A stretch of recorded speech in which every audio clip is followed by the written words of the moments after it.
Good morning. We are extremely pleased that you are here. It is good to come together for the purpose of co-creating. Do you agree? Yes. Your understanding it is co-creating at its best. The physical you here focused. The non-physical you here focused. Chewing on the nitty-gritty of your magnificent leading-edge experience for the purpose of contemplation of that which is new and coming into alignment with it. You are appreciating the contrast that helps you to focus your desire into place. Get ready for it. And of course, even though it is not yet manifested, you are still joyful in the idea of what is wanted? Of course. In fact, those unfulfilled desires thrill you, yes? They've learned the right answer. Your words say yes, but your vibration says, what in the world are you talking about? Well, you're coming more and more to understand that desire is born out of the contrast. And as the desire is born out of the contrast, step one of the important process for creation has taken place, because desire is born. And that is the purpose of contrast. And that means you are, whether you are using your words or not, you are offering a vibration that is requesting something from the universe. You are requesting a fulfilling of every desire, whether you put it into words or not. You cannot stand in any place without experiencing the contrast of it.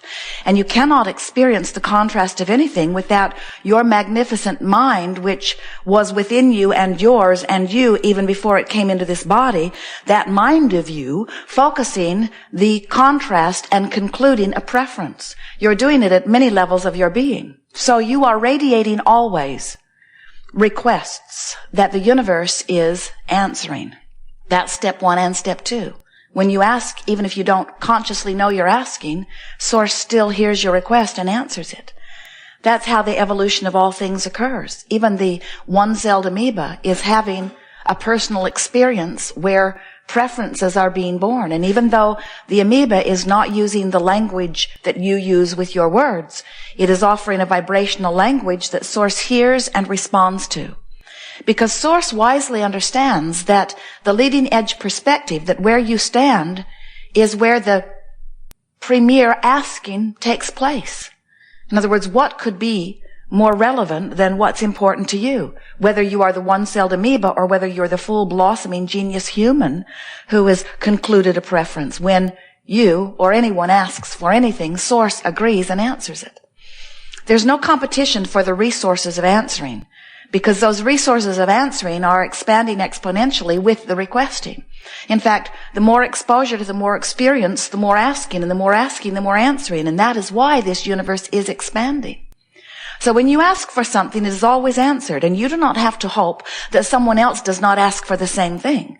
Because it is not a pack on the back of the fantasized Santa Claus that has limits. It is not a finite amount of resources. It is an infinite amount of resources that is expanding in proportion to the asking that is happening.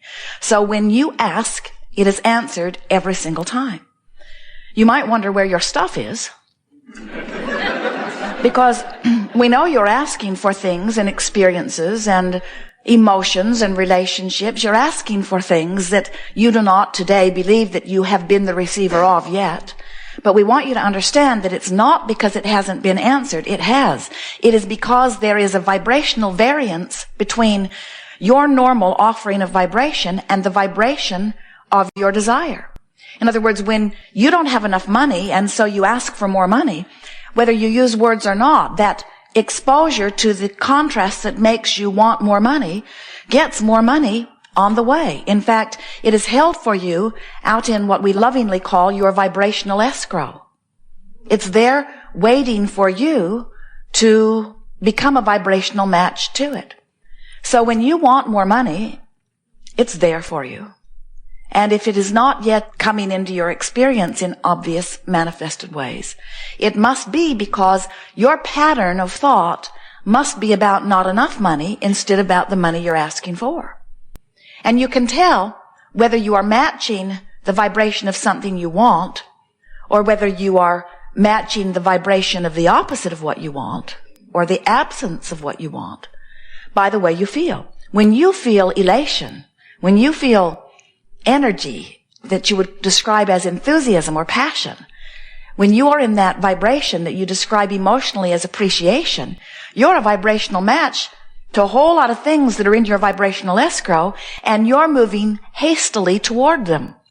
But when you feel discouraged or fear or worry or anger or even frustration, those negative emotions are your indication that the vibrational relationship between where you are and where you want to be is not lined up. In other words, you cannot be vibrating on this end of the stick and receive what's on this end of the stick.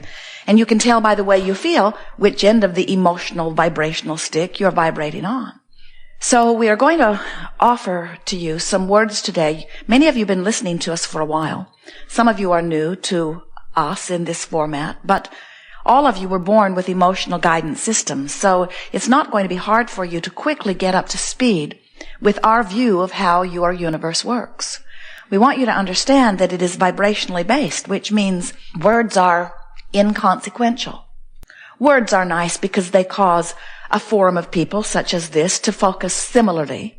And as we focus together and track together, we can have meaningful experiences together. And in fact, when several minds, through the power of the word, are focused similarly, you can offer a group request, so to speak, or a group vibration that can be rather powerful in its attraction qualities. So there are many advantages to your communication. We are not wanting to say that words don't matter, but we do want to say that words don't matter much at all in relationship to the vibration that you're offering.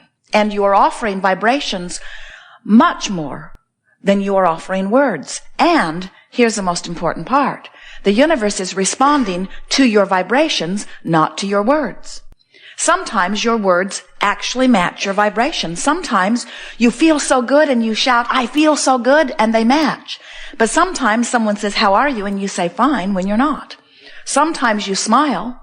Sometimes you say words that sound cheerful. Sometimes you even conjure cheerful sounding tones in your voice.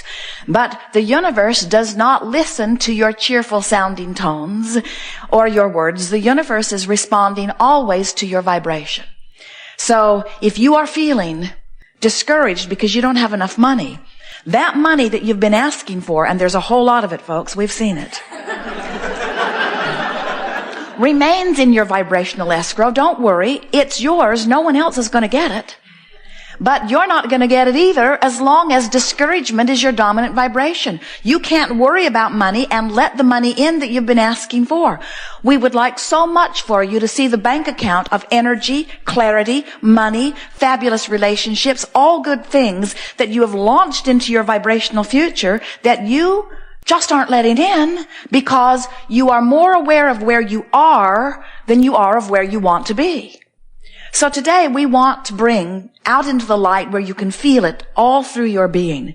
We want to bring to your conscious awareness the vibrational relativity between the vibration of the thoughts that you are thinking. We're beating a drum here, beating the drum of the thought, activating the thought, activating the thought, activating the thought. You know, you only have to activate a thought for about 17 seconds before it brings another thought like it to it. So thought activation is just about focus.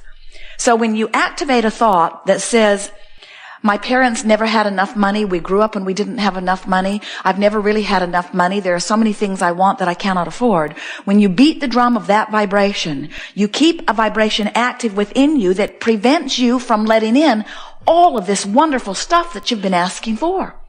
Friends will often say to us, "Well, Abraham, give me the stuff and then I'll feel better."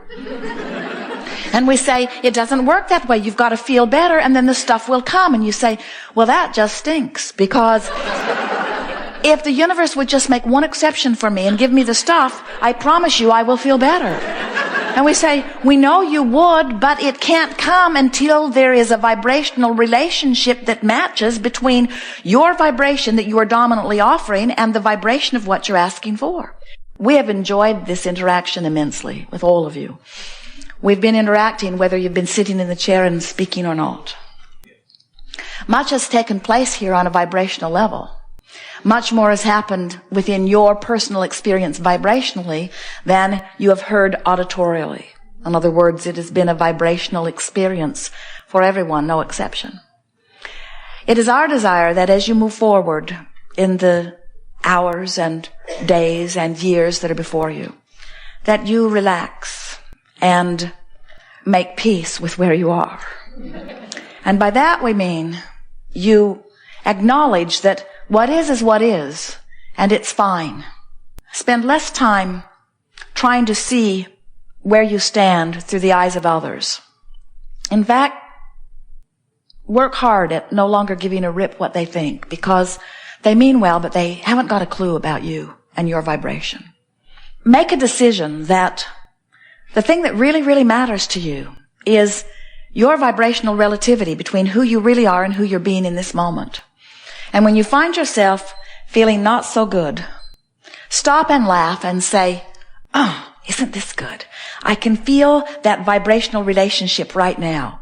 And this negative feeling that I have in my solar plexus or wherever it feels that you're feeling it, this negative emotion that I am identifying means that I have right now activated a thought that is quite different from the way my inner being and source sees this. So if I'm critical of me and I feel negative emotion, it surely means my inner being is never critical of me. If I'm critical of you and I feel negative emotion, it surely must mean my inner being is never critical of you. If I'm critical of the president or critical of his policies or critical of the environment or critical of the economy or critical of my own bank account and I feel negative emotion, it must only be because I have freely chosen to activate a vibration that's so different from the vibration of who I really am that I have managed to set up some vibrational discord, and yippee, yippee, yippee, I can feel it. And because I can feel it, I will be able to feel it as it dissipates. I can literally talk myself into feeling better on every subject that I have activation. And as you do that, bit by bit, you are going to improve the vibrational relationship between where you are and what you want and who you really are on every topic. And those who are watching this transformation will think that you have suddenly become magical. They will want to know what magic wand you have found. And you will say to them, I made peace with me. I stopped finding fault with me. I stopped finding fault with you. I stopped looking for reasons to feel bad, and I started looking for reasons to feel good. I stopped making the worst of things, and I started making the best of things. I stopped asking other people to be the reason for me feeling better, and I decided that I could be the reason for me feeling better. And in that decision, I found ultimate freedom. And when you're free, you just gotta feel good. We have enjoyed this interaction more than words can convey. There is great love here for you. We are complete.